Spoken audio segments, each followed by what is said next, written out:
Ayun, good morning mga boss. Ngayong araw natin sisimulan yung pinuntahan natin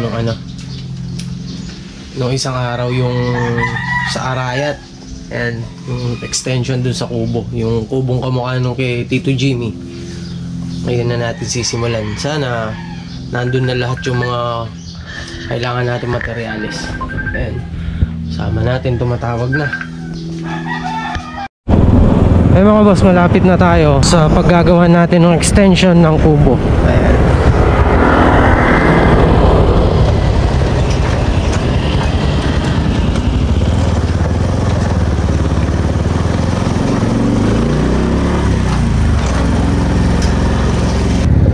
Sama nito, wala pa sila.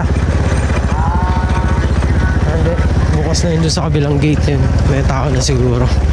Ayan.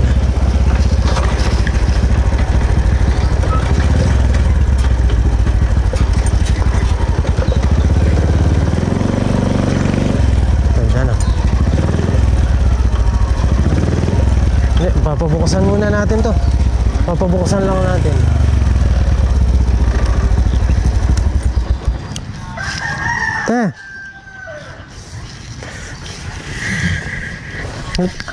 At chula. Bah. Lalo pa.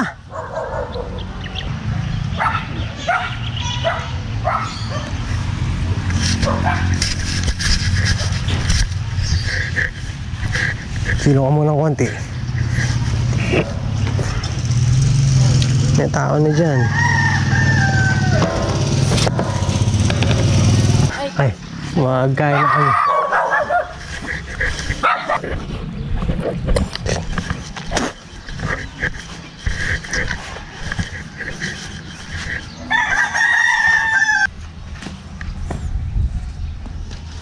Pada posti sa kay Mantun. Sa akin lang kasing pang-ordinary mong hardware kasing makanita, medyo masakit ng pantulan. Yan mga boss, bali unahin natin yung dito, yung ilalagay natin dito gawin. Tapos yung poste wala pa raw, mamaya pa daw makapananghali i-deliver. Medyo mahirap lang talagang hanapin dito yung 4x4 na gagawin natin poste. Simulan na muna natin habang medyo hindi pa mahapdi sa balat yung init. Ayun mga boss, naputulan na natin yung pinaka poste nya. Kaya maglalagay tayo ng bakal na nakapaganon sa ilalim para pag binuhusan hindi siya gagalaw. Ayun mga ganyan na bakal, mga 10mm. Tapos pinagputulan ng 4x4, pagdudugtungin na natin para hindi sayang materyales. Tapos yun ay gagawin natin poste papunta rito sa taas na to. Bali dito 3 poste yan, doon, dito sa gitna, tsaka dito. Tapos dito yung magiging hagdan nya paakyat dito sa may kubo. Bali nakapaganyan siya rito papunta sa akin.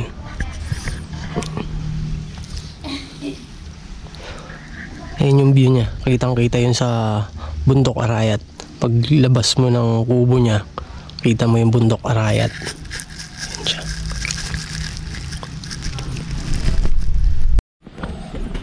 Ayun mga boss, yung poste, nakapagtayo na tayong dalawa, tapos bubuhusan na lang natin dito.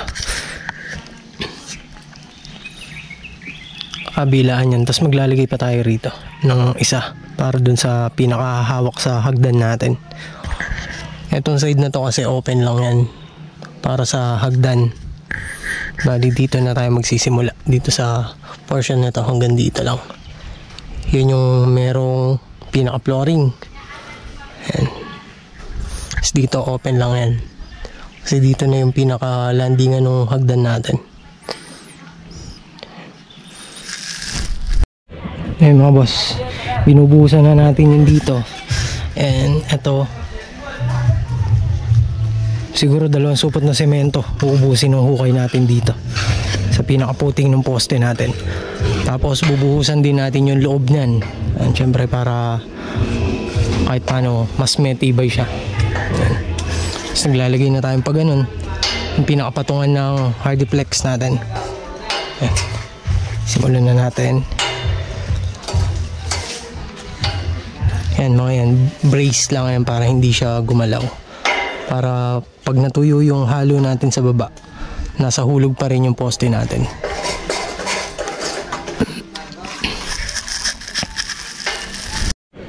Ayan mga boss, inabutan pa tayo ng ulan. Tapos sila, patuloy pa rin yung pagbuhos nila. Para bukas, matuyo na. Ayan mga boss, yung pinaka-landingan nung hagdan niya. Ayan. Tapos pababa siya rito pag ganyan. Pag ganyan yung hagdan niya.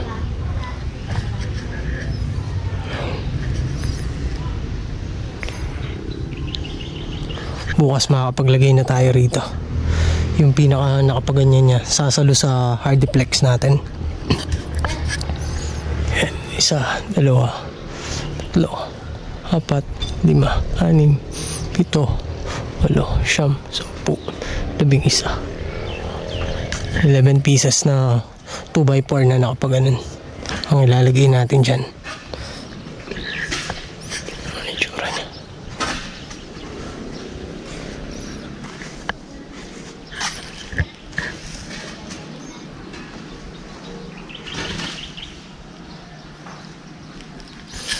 Tapos pagka natuyo na yan, tatabunan na lang natin ng lupa.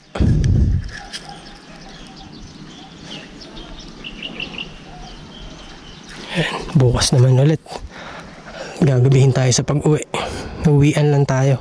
Nakakahiyang mag-stay dito kasi minsan maga silang dumarating, nag-standby sila rito sa may kubo, kaya uwi na lang tayo. Medyo malapit lang naman yung biyahe.